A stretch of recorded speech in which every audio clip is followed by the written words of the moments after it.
अब हम पढ़ने जा रहे हैं फार्माकोकाइनेटिक के। फार्माकोकाइनेटिक मीन हमने पीछे पढ़ा कि what body does to the drug, कि हमारी बॉडी ड्रग के साथ क्या करती है, उसके पूरी स्टडी को हम बोलते हैं फार्माकोकाइनेटिक्स। इसमें आते हैं ADME। ए से अब्जॉर्प्शन, डी से डिस्ट्रीब्यूशन, एम से मेटाबॉलिज्म, ए से एलिमिनेशन ऑफ द ड्रग। तो फर्स्ट ऑफ ऑल हम स्टार्ट करते हैं ए से। ए है अब्जॉर्प्शन। अब्जॉर्प्शन क्या है कि movement of drug into blood stream, कि हमने कोई भी ड्रग दी किसी भी रूट के थ्रू, चाहे वो आईवी है, चाहे वो ओरल है, चाहे वो इंटरल है, चाहे वो मतलब कोई भी है, जो हमने पीछे इतने सारे रूट्स पढ़े। तो अल्टीमेटली ड्रग हमारी कहाँ पे जाती है, हमारी ब्लड स्ट्रीम के अंदर जाती है। तो हमारी ड्रग का ब्लड स्ट्रीम के अंदर जाना इट्स कॉल्ड अब्जॉर्प्शन। चाहे वो हमारी जीआईटी के थ्रू जाए, चाहे हमारी इनहेलेशन के थ्रू जाए, कहीं से भी जाए। तो इसमें है कि जो आईवी है हमारी इंट्रावेनस, उसमें हमारी ड्रग की कंप्लीट अब्जॉर्प्शन होती है और हमारी सारी की सारी जो ड्रग है वो हमारी ब्लड स्ट्रीम के अंदर चली जाती है और 100% बायो अवेलेबिलिटी होती है। तो ये जो ड्रग की अब्जॉर्प्शन ये किन किन मेथड से होती है। फर्स्ट वन है पैसिव डिफ्यूजन। पैसिव डिफ्यूजन क्या है कि मूवमेंट, किसी भी चीज़ की मूवमेंट सब्सटेंस की ड्रग की high to low concentration without expenses, without the expenditure of the energy. तो ये मूवमेंट है, ये मोस्ट कॉमन मूवमेंट है पैसिव ट्रांसपोर्ट। इसमें कोई भी एनर्जी की यूटिलाइजेशन नहीं होती और high to low concentration movement होती है सब्सटेंस की। और इसके बाद आता है एक्टिव ट्रांसपोर्ट। एक और मेथड है अब्जॉर्प्शन का, वो एक्टिव ट्रांसपोर्ट। इसमें क्या होता है, एनर्जी डिपेंडेंट, कि जो energy dependent ATP can move against a gradient. Against a gradient में जैसे यहाँ से थी हाई टू लो, अगर लो टू हाई मूवमेंट हो तो वो आएगी एक्टिव ट्रांसपोर्ट के, जिसमें हमारी एनर्जी यूज़ होती है in the form of ATP. उसके बाद आती है एंडोसाइटोसिस या एक्सोसाइटोसिस, कि सेल की इनगल्फमेंट एंडोसाइटोसिस, और सेल से बाहर कोई चीज़ जाएगी तो वो होगी एक्सोसाइटोसिस। ये हमारी होती है फॉर वेरी लार्ज मालिक्यूल्स, जो मालिक्यूल्स हैं जो बहुत ज़्यादा हैं, जिनकी वॉल्यूम या साइज़ ज़्यादा है, उनको हम एंडोसाइटोसिस या एक्सोसाइटोसिस के थ्रू हमारी बॉडी के अंदर हम मूव करवाते हैं। और कि एंडोसाइटोसिस एक्सोसाइटोसिस मीन कि जब भी कोई भी ड्रग आती है वो हमारी सेल्स की प्लाज्मा मेम्ब्रेन के साथ बाइंड करती है और सेल उसको इनगल्फ कर देता है। इसको बोलते हैं एंडोसाइटोसिस, के सेल के अंदर इंटर होना। और एक्सोसाइटोसिस के सेल के बाहर जाना। कोई भी ड्रग अंदर साइटोप्लाज्म के अंदर है सेल के, वो हमारे प्लाज्मा मेम्ब्रेन के पास आएगी तो प्लाज्मा मेम्ब्रेन उसको पैक करके बाहर भेज देगा, उसको हम बोलेंगे एक्सोसाइटोसिस, सेल का बाहर मटेरियल को मूव करवाना। This was all about absorption. अब उसके बाद आती है डिस्ट्रीब्यूशन, कि ड्रग का डिस्ट्रीब्यूट होना। ये क्या है, रिवर्सिबल मूवमेंट, कि मूवमेंट जो रिवर्सिबल है of drug into the tissues, कि हमारी बॉडी की जो टिश्यूज़ है उसका ड्रग का मूव करना कहाँ से, अब्जॉर्प्शन के बाद, ब्लड स्ट्रीम के बाद। अब अगर जो ड्रग है वो हमारी टिश्यूज़ के अंदर चली जाए और ये रिवर्सिबल मूवमेंट हो ड्रग की, उसको हम बोलते हैं डिस्ट्रीब्यूशन। ये आएगा फार्माकोकाइनेटिक्स में, ये दूसरा डी वाला।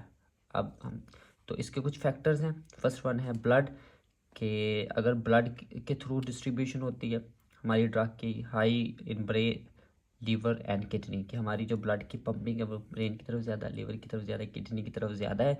तो इस तरफ जो हमारी कोई भी ड्रग लेंगे बायो अवेलेबिलिटी जिसकी होगी ज़्यादा, तो इन जो ऑर्गन की तरफ उसकी ज़्यादा मूवमेंट होगी। उसके बाद आते हैं कैपिलरीज परमेबिलिटी।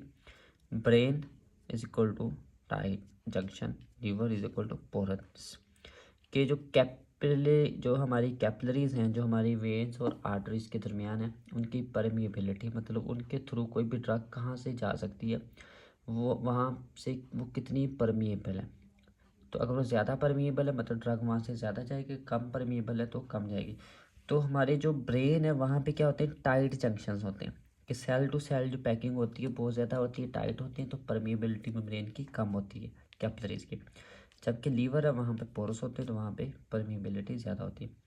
फिर है binding to plasma protein. Plasma protein जैसे अल्ब्यूमिन, अगर हमारी ड्रग प्लाज्मा प्रोटीन के साथ बाइंड करेगी तो वो होगी इनएक्टिव एंड बाउंड। अगर ड्रग की हमारी जो प्लाज्मा मेम्ब्रेन के अंदर बाउंड होगी प्रोटीन के साथ, तो वो प्लाज्मा के अंदर ही रहेंगी, तो वो टिश्यूज़ की तरफ नहीं जाएंगी। जब टिश्यूज़ की तरफ नहीं जाएंगी तो डिस्ट्रीब्यूशन नहीं होगी। अगर वो प्लाज्मा मेम्ब्रेन के साथ बाउंड नहीं करती तो वो फ्री होती हैं, तो वो इजीली जो हमारी टिश्यूज़ हैं वहाँ चली जाएंगी और डिस्ट्रीब्यूशन हो जाएगी। इसके बाद आता है अपेरेंट वॉल्यूम। कोई भी ड्रग का क्या है, apparent volume of distribution of any drug is equal to dose, कि हमने डोज कितनी दी, कि हमने जब एडमिनिस्टर की बॉडी के अंदर ड्रग वो कितनी mg की थी, plus divided by plasma concentration, कि हमारी प्लाज्मा के अंदर वो ड्रग कितनी गई। फॉर एग्जांपल पैनाडोल की बात करें तो हमने पैनाडोल ली 500 mg डोज उसकी ओरली ली, तो 500 ओरली जब हमने डोज ली तो वो जो प्लाज्मा कंसनट्रेशन उसकी हुई आफ्टर उसकी ब्रेकडाउन, उसकी अब्जॉर्प्शन के बाद अल्टीमेटली जो प्लाज्मा में पहुंची हमारी ड्रग वो थी 300 mg। सपोज ये एग्जांपल है, तो अगर हमने उसका पेरेंट वॉल्यूम डिस्ट्रीब्यूशन फाइंड करना होगा तो हम 500/300 करेंगे डिवाइड, तो उसका जो रिजल्ट आएगा वो होगा पेरेंट वॉल्यूम और डिस्ट्रीब्यूशन ऑफ पैनाडोल। तो ये यहाँ पे होगी हमारी मेटाबॉलिज्म, उस सॉरी डिस्ट्रीब्यूशन। उसके बाद आती है हमारी मेटाबॉलिज्म। मेटाबॉलिज्म किसको बोलते हैं, बायो ट्रांसफॉर्मेशन, कि लिविंग ऑर्गेनिज्म में, लिविंग सेल्स में किसी भी हमारी ड्रग का सब्सटेंस का कन्वर्ट होना इनटू इनएक्टिव फॉर्म। तो इसमें मेटाबॉलिज्म क्या है कि कन्वर्जन होती है लिपोफिलिक ड्रग्स, ऐसी ड्रग जो लिपोफिलिक है, जो हाइड्रोफोबिक है, उसका कन्वर्ट होना into polar compounds for excretion. Polar compounds मतलब हाइड्रोफिलिक, कि हमारी जो ड्रग्स हैं वो अगर वो लिपोफिलिक हैं उसको अगर हाइड्रोफिलिक ड्रग कन्वर्ट हो जाएं तो फॉर एक्सक्रीशन, इसको हम बोलते हैं मेटाबॉलिज्म ऑफ द ड्रग। तो ये साइट मतलब कहाँ कहाँ पे होती हैं ये, तो मेनली होती है लीवर में, आल्सो इन किडनीज में भी हो सकती है, इंटेस्टाइन में भी होती हैं, तो मेनली हमारा लीवर है। तो इसकी दो फेजेज़ है हमारी ड्रग की मेटाबॉलिज्म की। फर्स्ट फेज़ है ऑक्सीडेशन, उसमें रिडक्शन होता है, हाइड्रोलिसिस होती है टू इंट्रोड्यूस पोलर कंपाउंड्स।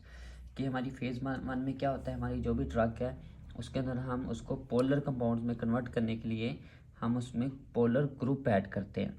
तो जब पोलर ग्रुप ऐड करेंगे तो वो हमारी ड्रग जो है वो पोलर कंपाउंड में कन्वर्ट हो जाएगी, तो हम उसको इजीली एक्सक्रीट कर सकते हैं। कुछ ऐसी ड्रग्स हैं जो फेज़ 1 अगर हम उसे कर भी लें फिर भी वो पोलर में कुछ हद तक कन्वर्ट होती हैं, कुछ हद तक नहीं होती, वो एक्सक्रीशन नहीं काबिल नहीं रहती, तो उनके लिए फर्दर हमें फेज़ 2 स्टार्ट करनी पड़ती है। फेज़ 2 क्या है, इसमें कॉन्जुगेशन है विद सल्फेट एसीटेट या अमीनो एसिड, ये हमने ग्रुप मज़ीद लगाते हैं। इससे क्या होता है, into water soluble compounds to be excreted, को हम वाटर सोलबल कंपाउंड उनके अंदर हम कॉन्जुगेशन करते हैं। कॉन्जुगेशन कैसे करते हैं, ये सारे ग्रुप्स लगा के, जैसे सल्फेट एसीटेट अमीनो एसिड, इससे क्या होगा कि अब जो हमारी ड्रग है वो इजीली एक्सक्रीट हो जाएगी हमारी बॉडी से। तो ये था मेटाबॉलिज्म का drug, it is very simple. उसके बाद एलिमिनेशन। एलिमिनेशन क्या मतलब कि हमारी ड्रग का बॉडी से रिमूवल होना, निकलना, उसको बोलते हैं एलिमिनेशन। कि अब इनएक्टिव फॉर्म में हम मेटाबॉलिज्म करके उसको कन्वर्ट करते हैं इनएक्टिव फॉर्म में, अब उसकी ड्रग एलिमिनेट होनी है। वो कहाँ से होती है, हमारी किडनी से होती है, हमारी लीवर से होती है बाइल की फॉर्म में, और हमारी लंग से होती है, और अदर से जैसे हमारी स्वेट से होती है, टीयर्स होती है, सलाइवा से होती है, ब्रेस्ट मिल्क से होती है। तो जो सबसे ज़्यादा जो एलिमिनेशन है वो हमारी किडनी से होती है, जैसे कि मेजर रूट हमारा है, जैसे फिल्ट्रेशन है, सिक्रीशन है या रीअब्जॉर्प्शन वगैरह, ये सारे प्रोसीजर्स वगैरह होते हैं। तो लीवर के बाद क्या है कि हमारी जो ड्रग है या मेटाबॉलाइज है excreted into bile to the faeces, कि ये जो हमारी ड्रग है अगर वो बाइल में चली जाए तो बाइल क्या हमारी स्मॉल इंटेस्टाइन में जाता है, जहाँ में उसके और भी हार्मोन्स वगैरह और भी केमिकल एंजाइम्स होते हैं, तो उसमें हमारी बाइल के साथ हमारी ड्रग भी जो पोलर कंपाउंड की फॉर्म में होती है वो भी एक्सक्रीट हो जाती है हमारी फेसिस के थ्रू। फिर लंग्स हैं, लंग्स में गैसेज और वोलाटाइल एनेस्थेटिक ड्रग थी उस तरह की, वो हमारी लंग्स के थ्रू होती हैं। और अदर्स की हमने देख लिया, जैसे स्वेट, पसीना जिसको बोलते हैं, टेयर्स, आंसू, सलाइवा, थूक, ब्रेस्ट मिल्क, जो ब्रेस्ट मिल्क है, इनके थ्रू भी हमारी ड्रग की एलिमिनेशन होती है। This was all about pharmacokinetics. ये हमारी फार्माकोलॉजी की 2 ब्रांचेज में से हमने आज फार्माकोकाइनेटिक कंप्लीट कर लिया।